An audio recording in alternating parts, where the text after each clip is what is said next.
Time now being 9 a.m, the scrutiny of the energy and renewables portfolio will now begin.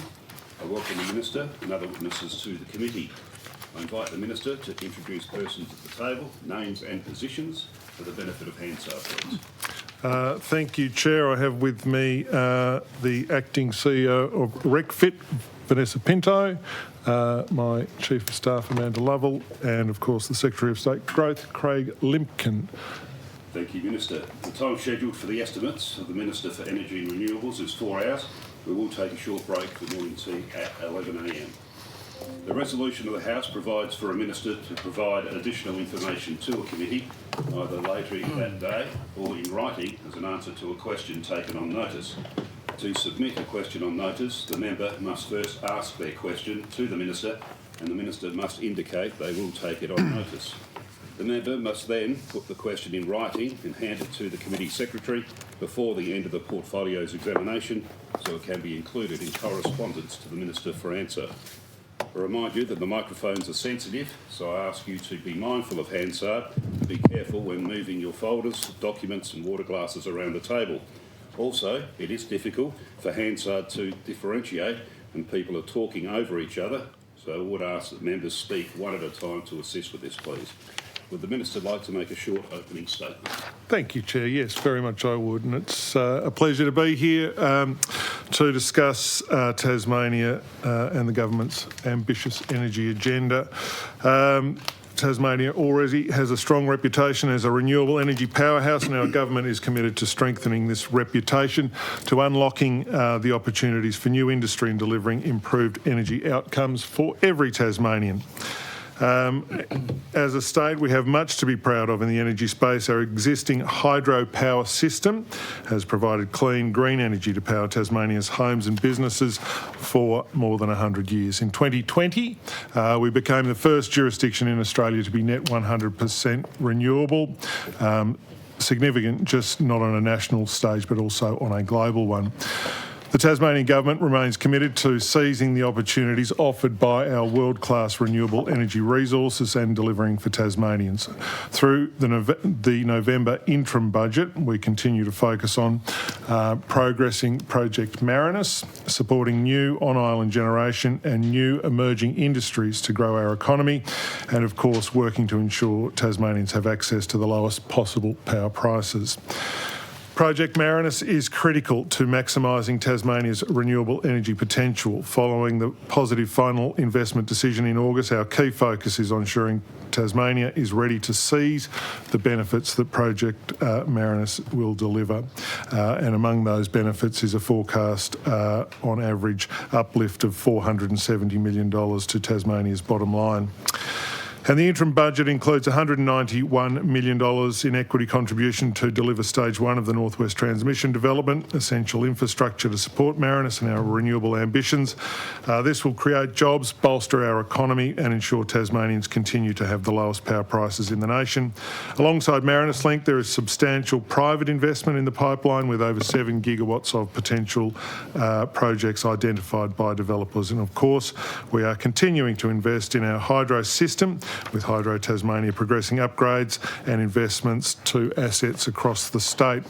And we are developing new industries as well, with continued work on the Tasmanian Green Hydrogen Hub, which saw announcement of Bell Bay Power Fuels as the provisional proponent earlier this year.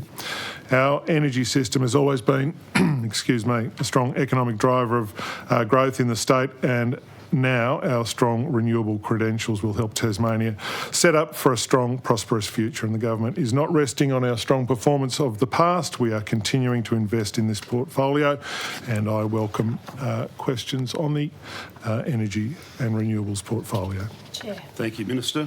Deputy Opposition Leader Janie Finlay. Thank you, Minister. It's great to hear your passion around energy and how you talk about the benefit to Tasmanians and for every Tasmanian. I'm interested in understanding the impact on energy poverty in Tasmania, and although you have said multiple times we've got the lowest prices by your definition, because a lot of social housing is poorly insulated and in poor condition, people are actually paying higher bills.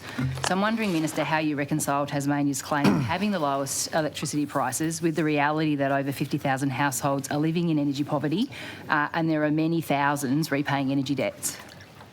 Thank you, and appreciate the question, and the serious nature of the question. And it is absolutely true that Tasmania does have the lowest regulated power prices of any state in the country. Doesn't mean much if you can't pay bills. Understand that, but it is a really worthy aspiration that the government has to, and I have, to keep us with the lowest power prices in the nation, simply because, as Tasmanians, we do typically consume electricity. There aren't a lot of Tasmanian households connected to a gas network, for example, and that makes Tasmania somewhat different from other jurisdictions. By virtue of our climate, but obviously, having low prices, keeping the cost of energy low is a key consideration, and you'll see through all our ministerial charters that have been presented to the energy businesses relatively recently. This is a headline expectation of government, so we're working with all those businesses to continue to deliver those lowest power prices. Obviously there are things we can do, and I would point to obviously the recent Energy Saver Loan Scheme, which has been really important in helping Tasmanian families and businesses invest in consumer electricity resources. Typically solar panels and batteries and things of that nature will help them make their houses more energy efficient. Obviously, the best power is the power you don't use, so making sure we're working with people to lower their energy consumption is an important aspect. Also through the NILS, the no interest loans scheme that we have, which is again supported by government and Aurora and others, and we see that as a really positive step in order to make people's houses as energy efficient as they can be, helping them to buy those things like air conditioners and more energy efficient appliances. In terms of energy debt, you have mentioned that, and the raw number where energy debt would appear to be higher, but it's important to recognise that the level of debt is lower. So one of the things we know, and one of the really important aspects of managing energy debt, is early engagement.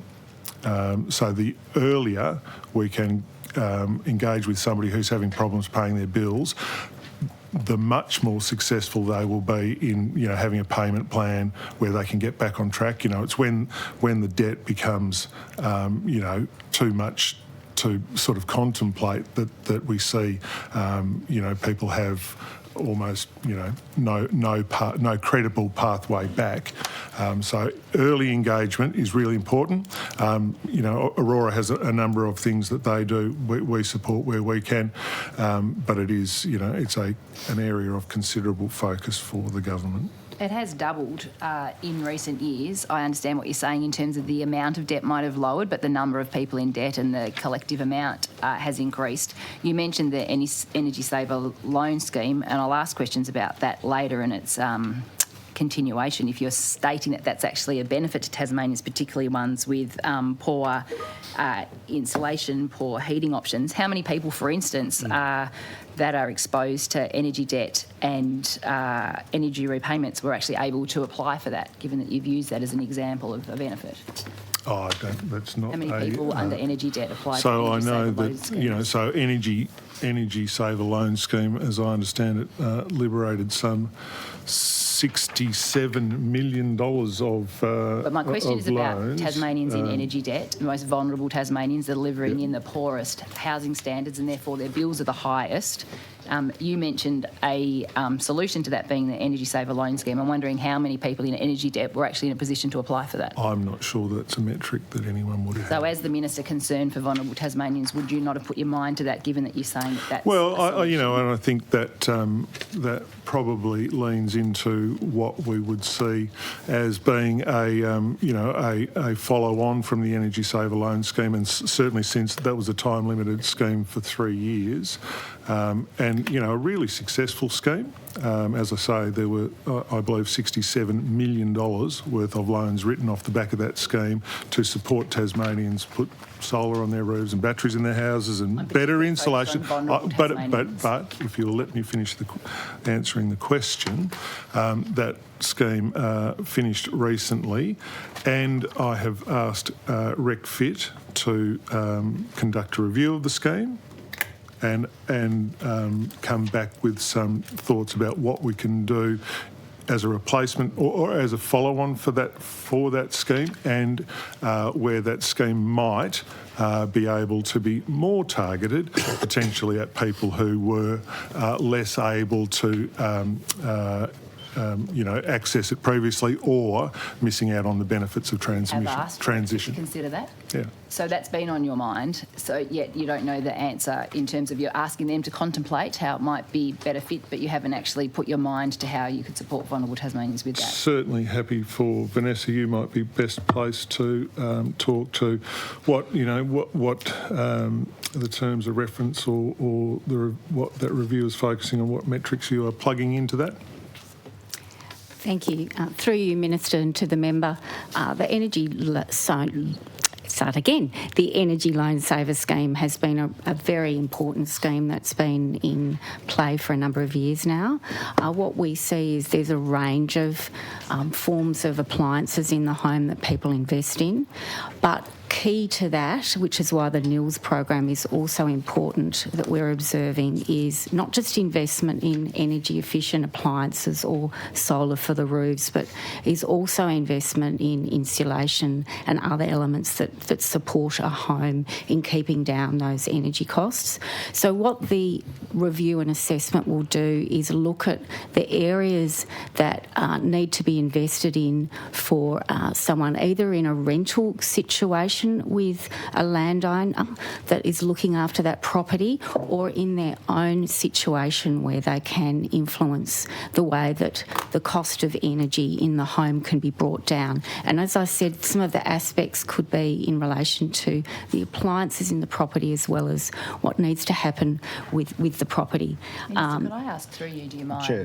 Do you actually have statistics on how many vulnerable Tasmanians... Ms Finlay, sorry, you've had three questions. I was asking the Minister if it was okay for me. We can circle back. Thank you, Chair. Minister, thanks for your... Ms Finlay. Thank you. Thank you, Minister, supporting vulnerable Tasmanians who are under energy pressure, when it gets to the point, and you mentioned, and I think you used the word, they have no credible path to pay back their debts, how many Tasmanians have had their power disconnected in the past 12 months due to unpaid bill? And what's the average time between a disconnection and then them being in a position to reconnect power? Thank you. Appreciate the question. And, I would also point to the fact that of recent times, Aurora Energy has embarked on a really substantial program of debt forgiveness. So there has been, and this is probably one that we can cover off in great detail when Aurora's at the table next week. So there has been this program of debt forgiveness for a lot of that cohort that found themselves in that, no credible pathway back. So that's been an aspect. Sorry, just remind me. How many Tasmanians have had the power disconnected due to unpaid bills, and what's the average time between a disconnection and a reconnection? I would need to just let me have a spool through this to see whether I've got that. While you're having a look through as well, once someone gets to the point where they don't have a credible pathway back and they've had forgiveness, what supports put around them that they don't find themselves in the same situation again? Okay. So in terms of disconnections, I don't have disconnection numbers unless anybody here at the table has those. Obviously, Aurora and other retailers would have those. in terms of, Would you be happy to take that on notice? do we want to have? It's sort of a GBE matter. You're the Energy Minister, and you talked about not... Yeah, but what I would say, So you're happy to take that on notice? no, not necessarily. I'm happy to answer it at GBEs when we've got Aurora in the room, and I think it's very much a matter for them. But what I would say is that one of the programs that's been introduced through Tas Networks and Aurora is Knock to Stay Connected, which is an additional step that's been added in terms of all the typical contact that you would expect. But this is a physical visit to the property where someone will go and knock, and that has seen a 65% or is it 65% decrease in the number of disconnections. So it's been You know the decrease, but you don't know the number. I think you're hiding that, Minister. No, I'm not hiding that it. If you know that statistic. Ms Finlay, please let the Minister answer. So what I'm saying is that has been a really successful tool in avoiding people being disconnected. So, again, as we introduce more supports for people and engage with people, and that seems to be the key learning in all of this. That engagement, early engagement, face-to-face conversations. If you can have those things, you can typically find a pathway to keep people connected up. But in terms of disconnections through the COVID period, there was a period of time where no disconnections occurred. So there was a bit of a hump. In terms of debt and people not paying their bills and whatever else. And so that did throw some anomalies up, and that's sort of working its way out through the system now. Thank you, Minister. Thank you. Chair. Ms Finlay. Minister, we've been talking about vulnerable Tasmanians living in poor housing stock, not being able to manage their energy bills. There'll be a number at some point in terms of the number of Tasmanians that are having their power disconnected. There are many people that are actually choosing to turn their own power off, not heating their homes at night time. How can you say that the Tasmanians are being given a choice when Tariff 41 is being phased out, given that by 2029 the pricing for Tariffs 41 and 31 will be the same, removing what many Tasmanians are being using in terms of their heating and hot water choices? That's been taken away from them. How can you make the claim that they have a choice? Well, in Tasmania,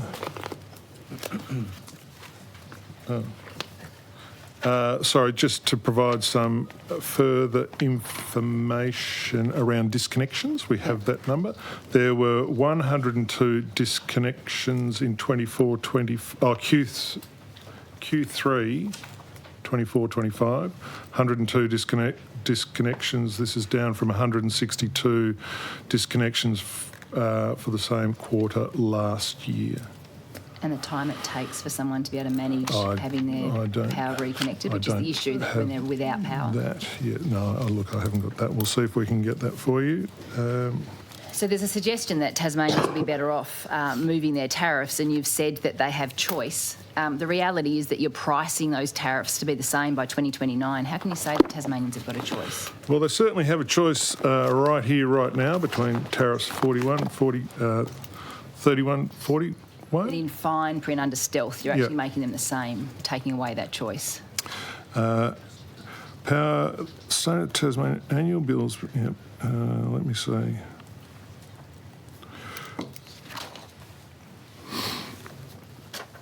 Following the Australian Energy Regulator's final determination on Tas Networks' revenue reset submission, time of use tariffs became the default tariff for new electricity connections. So if you have a new connection, you get a time of use, but we're grandfathering the existing flat rate tariffs of 31, 41 and 22. This means that customers who are already on these flat rate tariffs, like me, can remain on them if they wish. Importantly, yes, as we say,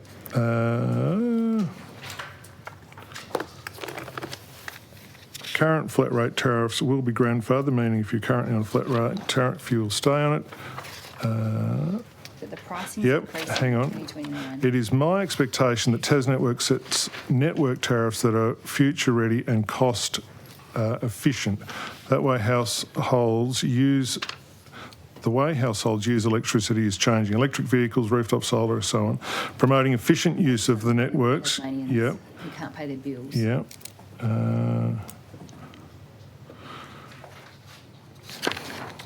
So I think in terms of the bringing, what is happening is that 41 and 31 are coming closer together to be aligned by 2029.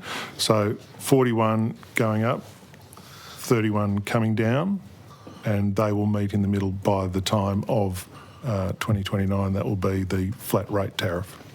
So what modelling did your department do before making that decision around the impact on vulnerable Tasmanians? That's my focus here, not new builds and new owners, but Tasmanians in one quarter, 102 Tasmanians had their power disconnected, and we're not sure how long they were without power before they could manage to get it reconnected.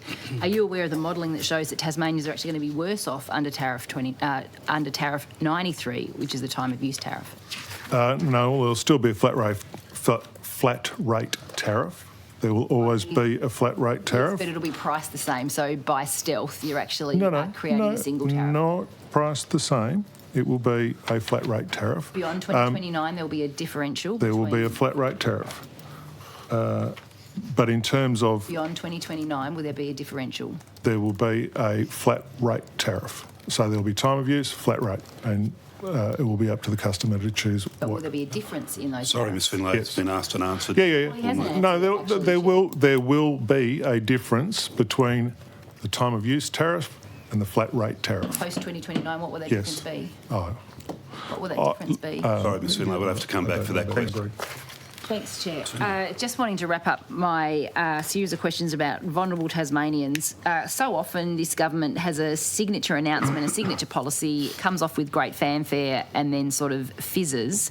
The renewable energy dividends, big announcement. Last year you'd accept that the increase, the offer actually was really negated by the increase in power prices. So my question is, given this year that the profits of hydro won't see a renewable energy dividend for Tasmanians in 2026, why hasn't the government communicated that? And what are you seeking to do to offset not providing a renewable energy dividend in 2026? well, I mean, I think, dividends by their very nature are a reflection of how a particular business goes through the course of the year. That's how, if you buy a share, that's how it would work. And we've seen very substantial renewable energy dividends paid, specifically, when we had our supercharged renewable energy dividend, and that was substantially above any price impacts of the very small price that we saw through the regulated cost of energy in Tasmania. So, as hydro's profits go up and down, that is reflected in the renewable energy dividend. This is an area that's actually in the remit of the Treasurer. We don't, in energy, have those levers to pull or But you confirm around that that. there won't be one for 2026? Well, if you would have seen hydro's profit, it's not at the level that would trigger a renewable energy dividend. So that's as far as I would go there, noting that this is the remit of the Treasurer. You talked earlier about hydro having a focus on modelling, understanding its circumstances now and into the future. Can you indicate an expectation of whether there will be a renewable energy dividend in the 3 years ahead, given the financial outlook for hydro? Tasmanians expect a renewable energy dividend, or is that program? Absolutely not. No, that program continues.